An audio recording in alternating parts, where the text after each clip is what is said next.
Well, nagagawa naman po ako ng Maisog, Austria ay ngayon pinagdiriwang ang kauna-unahang anniversary. Kasama po ako ni Tatay Digong nung linunsad namin ang Maisog 1 Enero 2024. Importante po, sabi ni Tatay Digong, na magsimula ng isang social movement para labanan ang mga puwersa ng kadiliman na kinikilala sa pangalang Bangag sa kanilang pagtangka na manatili sa posisyon gaya ng ginawa ng kanyang amang diktador. Noong mga panahon na yun, plano na po nila amendahan ang saligang batas para manatili sa pwesto. Tatanggalin po nila ang Senado, gagawin nilang parlamento, tatanggalin ang term limits, at magpapasasa sa pwesto Kilkilangkam. Hindi pa po sapat na minsan na sila ninakawan ang kaban ng bayan. Hindi pa po sapat na 20 anyos na nilang ginawa yun. Gusto pa po nila Kilkilangkam na pagpiestahan ang kaban ng taong bayan. Ang sagot ni Tatay Digong, lalaban tayong mga mamamayan sa pamamagitan ng maisog. Kailangan lahat tayo maging maisog, panindigan ang saligang batas at panindigan ang inang bayang Pilipinas. Ang kinalulungkot ko lang po, dumating ang Enero 2025, hindi po kami nagkaroon ng ganitong selebrasyon sa maisog sa Pilipinas. Pareho na po kami na nawala sa Pilipinas noong 2025 at alam na po natin na nangyari. Pinatupad na ng puwersa ng kadiliman ang kanilang plano, pinakulong si Tatay Digong para mawala ang pinakamalaking panakit sa kanilang kagustuhan na manatili sa pwesto, at ngayon, pilit na pinatatanggal si Inday Sara sa pamamagitan ng impeachment. Plano po nila na kapag napatanggal si Inday Sara, papatawa ng parusang permanent disqualification for public office, kaya ang gusto nila mangyari, hindi makatakbo si Inday Sara sa 2028. Ang tanong, 2028 na nga lang ang nagbibigay sa atin ng pag-asa. Papayag ba kayo na walang Inday Sara Duterte sa balota? O hindi? Papayag ba kayo magpasasa sa pwesto ang isang bagay at ang isang uragot sa ating pamahalaan? Papayag ba kayo na mananahimik tayo sa kabila ng paglalabo nila ng kaban ng bayan? Papayag ba kayo habang ang Pilipinas pinamumuluan ng isang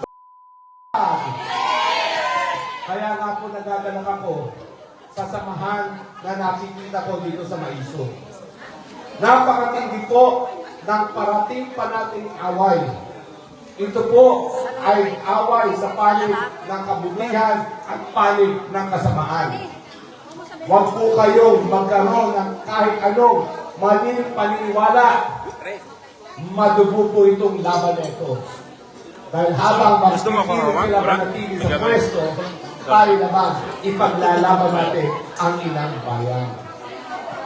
Ulitin ko lang po, ang nais ni Tatay Digong, protektahan ang saligang batas, itaguyod ang pangnasyonal na interes. Wala po siyang kagustuhan na siya ay sambahin. Wala po siyang kagustuhan na siya ay iduluhin. Ang kanyang pakiusap, tutok lang tayo sa bayan, tutok lang tayo sa saligang batas, tutok lang tayo sa kapakanan ng nakakarami. Kaya nga po, importante ang tema ninyo ngayong ikauna-unahang anibersaryo ninyo.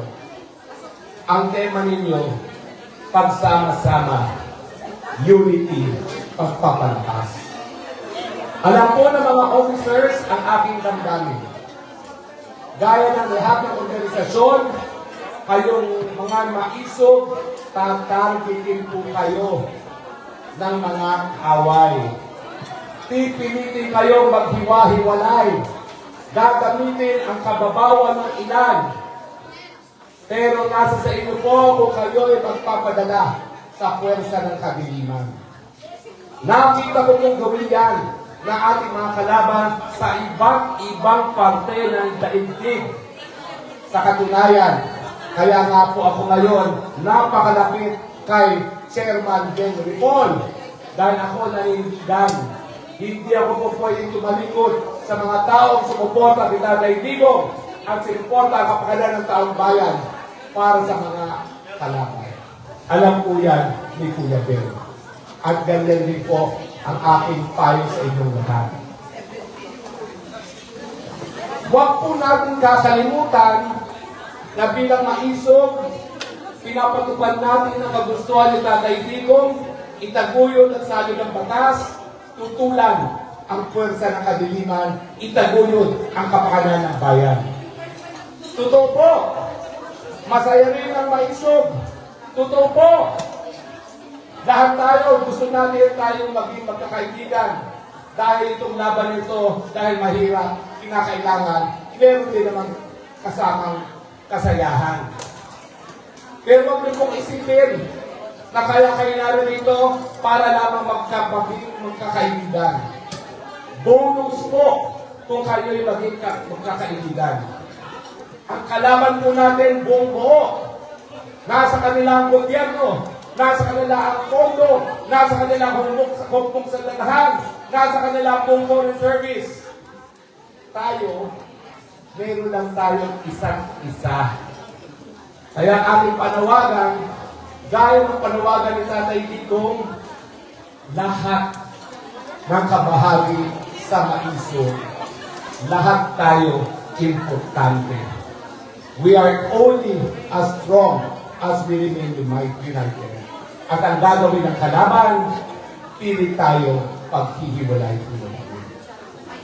Nakita ko na po ang simula ng gawain ng kalaban natin dito sa Maisog. Ang tanong, papayag ba kayo? Papayag ba kayo? Sana po, manaig pa rin yung espiritu ng Maisog ng tinatag ni Tatay Digong. Tatapusin ko na po itong mga talumpati. Hindi ko po akalain nung ako'y napilit ni Tatay Digong na maging tagapagsalita niya na wala palang katapusan itong termino ito.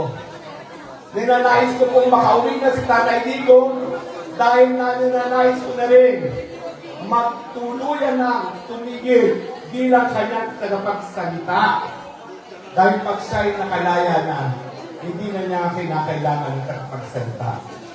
Pero habang siya ay nakakulong para sa inang bayan, hayaan niyo na ako naman magpasalamat sa inyong lahat dahil sa inyong walang putol na suporta at pagmamahal kay Tatay Digong. Maraming salamat po.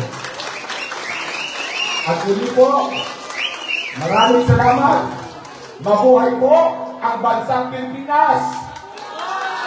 Mabuhay po si Tatay Digong. Mabuhay po si Inday Sara Duterte. Mabuhay po ang Pilipinas.